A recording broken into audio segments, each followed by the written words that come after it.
And how should investors play it now? Kevin O'Leary is here from O-Shares ETFs, along with Jason Calacanis, who's the CEO of Inside.com. Great to have you both along. Listen, Kevin, I know you've made your thoughts on this Facebook thing being kind of a 10% teapot clear. Why do you think it is that all of a sudden the whole attitude on the whole sector, companies have nothing to do with Facebook, has turned sour? Well, Facebook doesn't fall into the category of an overheated PE, but many of the other tech stocks do.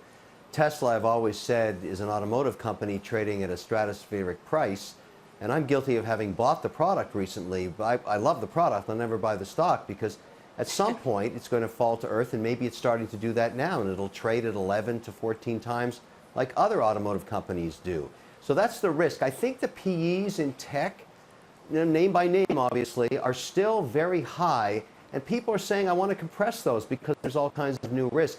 There is a sectoral change about to happen. We don't know where it's going to be. I'm at 28% cash now, Kelly, so that's very high for me.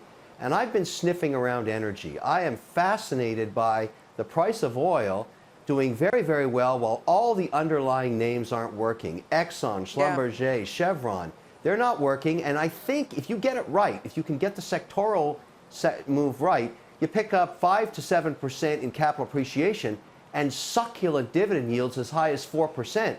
So that's 10% on the year if you get it right, and I'm starting to smell opportunity in energy. Jason, you know, the sort of keep it simple bull case for FANG and FANG type stocks for so long was they were so dominant. They were almost these inevitable monopolies in their segment. The network effects just worked so well for them. And I just wonder right now if the market is just rethinking whether that dominance is now going to make them targets, obviously already is on some level with Facebook, or is this just kind of a basic shakeout, a little valuation adjustment in some of these stocks? Yeah, so the PE for Facebook isn't that high. Kevin's correct there. But what Kevin doesn't realize is people don't want to work at Facebook anymore, and that's going to be a huge problem here for their future. And the regulations are going to start impacting their bottom line in the ad networks, and they're not going to be able to do M&A transactions the way they've done in the past with such ease, buying Instagram and WhatsApp. So Kevin's wrong about Facebook. On the Tesla front, he loves the product, as everybody who loves Tesla products does, and they can't shut up about them because they are the greatest cars on the road. Now, Elon's been a little bit late getting every car to the road. He's always a couple of months late. Model 3 has been a little bit challenging, but we always say here in Silicon Valley, it's better to be late and great than be on time and subprime. So the product, the Model 3, which I drive every day on self-driving, is extraordinary. And so Tesla's going to come roaring back. It obviously is a fully priced stock, and Nvidia is wildly, fully priced. So Kevin's right that the PEs can get a little out of whack, and you have to look at each individual name.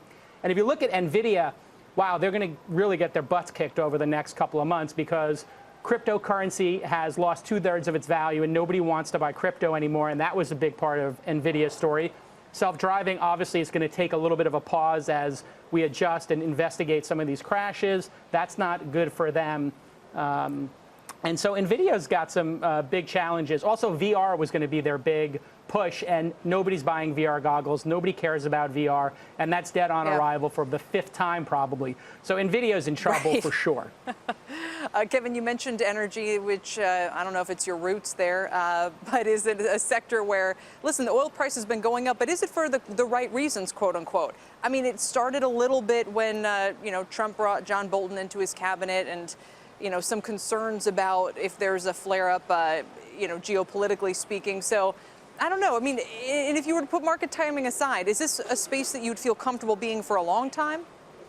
I think so, because it's not about constraint of flow anymore.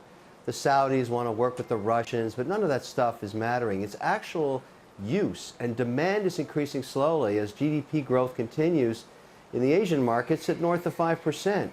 And even though we are producing a ton of oil now, it's still not satisfying demand on a global basis. So my premise is, and I'm going to bet with my dollars, which is always you're putting money in harm's way, but I'm putting it into balance sheets that are producing a lot of cash right now with the price of oil where it is, and paying me dividends north of 4%. I think I'm okay to wait there.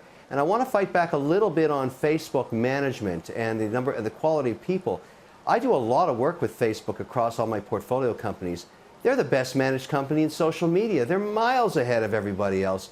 Nobody's running out the door. This is just a bunch of hype. Incorrect. There's no. No, Last word, incorrect. Jason. People don't want to go work there now. You don't want to go to work, especially liberal tech people do not want to go to work for a place where Peter Thiel's on the board and Palantir and Cambridge Analytica are all involved in some sort of grand conspiracy to put Trump in. It's very ugly for Facebook, and young people are not going to want to go work. What does Trump have to do with Facebook? Where are you going with that? A lot. What does Trump have to do with Facebook? A lot, because what happened was they took these profiles and they targeted people in swing states with ads that were racist and that were sexist and that were anti-Hillary. And you can be sure that people here in California on the coast do not want to work for a company that they feel is going to swing the country in this very negative, divisive place. Jason, just to be clear, you're totally saying people think disagree with Facebook you. is too right-wing? Jason, you're saying people I think in the Valley think Facebook is right-wing? No.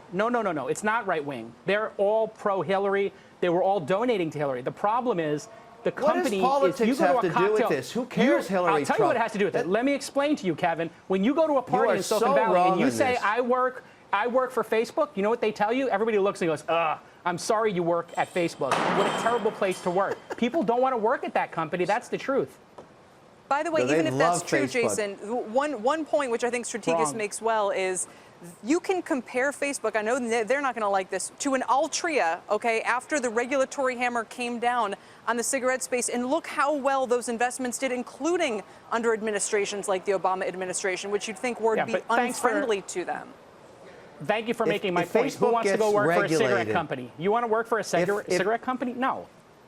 Look at the returns, is my point. If Facebook gets regulated, the barriers to entry are so high that there will be no competition. That would be the worst thing to do. No one can afford the compliance, and that will actually make Facebook even a stronger company. Yeah. In that case, Kevin's right. They will make Facebook stronger because there'll be no other options. So in the short term, Facebook's going to go down. In the long term, it's going to go up. Hey there, thanks for checking out CNBC on YouTube. Be sure to subscribe to stay up to date on all of the day's biggest stories. You can also click on any of the videos around me to watch the latest from CNBC. Thanks for watching.